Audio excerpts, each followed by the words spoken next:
চট্টগ্রামে এবার কোরবানিতে গবাদি পশুর চাহিদা 8,85,765টি।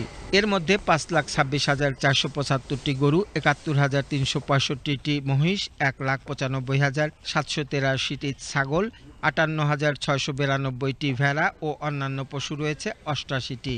জেলায় ছোট বড় বিভিন্ন খামারে কোরবানির জন্য প্রস্তুত আছে 8,52,259টি গবাদি পশু। ফলে পশুর ঘাটতি রয়েছে 33,406টি। চাহিদার সাথে যোগানের পার্থক্য এখন মাত্র 3%। এবছরও পার্শ্ববর্তী জেলা রাঙ্গামাটি ও খাগড়াছড়ি এবং দেশের উত্তরাঞ্চল থেকে পশু এনে ঘাটতি পূরণ করা হবে। এখন খামারগুলোতে চলছে কোরবানির পশু মোটা তাজাকরণের কাজ। বিদেশ থেকে আমদানি বন্ধ থাকায় এবার পশুর ভালো দাম পাওয়ার আশা খামারিদের।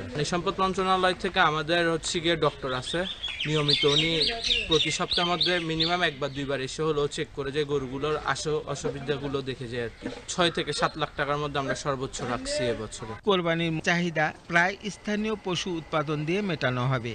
খামারিদের সব ধরনের সহযোগিতা দেয় দিন দিন পশুর উৎপাদন বাড়ার কথা বলেন প্রাণী সম্পদ কর্মকর্তা। আমাদের চট্টগ্রাম শহরের চাহিদা মোতাবেক আমরা থানাধীন খামারগুলি থেকে আমরা 70% উপরে আমরা ওভারকাম করতে পারবো। আর পাশাপাশি যতটুকু শর্ট থাকবে আশেপাশে জেলা অথবা উপজেলা থেকে এসে শহরের চাহিদাটা পূরণ করতে সক্ষম হবে। এখানে যথেষ্ট পরিমাণের গবাদি পশু মজুদ আছে। প্রাণী সম্পদ অধিদপ্তরের মহাপরিচালক জানান, সারা দেশের চাহিদার তুলনায় এবার কোরবানির জন্য 1,29,80,000 পশু প্রস্তুত রাখা হয়েছে। কোরবানির যোগ্য পশু আমরা প্রস্তুত রেখেছি। কোরবানির বাজারে যে পশু থাকবে আমাদের যে চাহিদা সেটা একেবারে কাছাকাছি।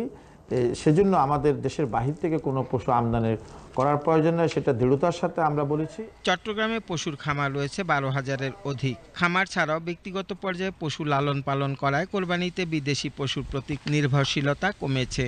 দেশে উৎপাদিত পশু দিয়েই কোরবানির চাহিদা পূরণ করা সম্ভব হবে বলে আশা খামারিদের। Khaled Masud, desk report, Bangladesh television.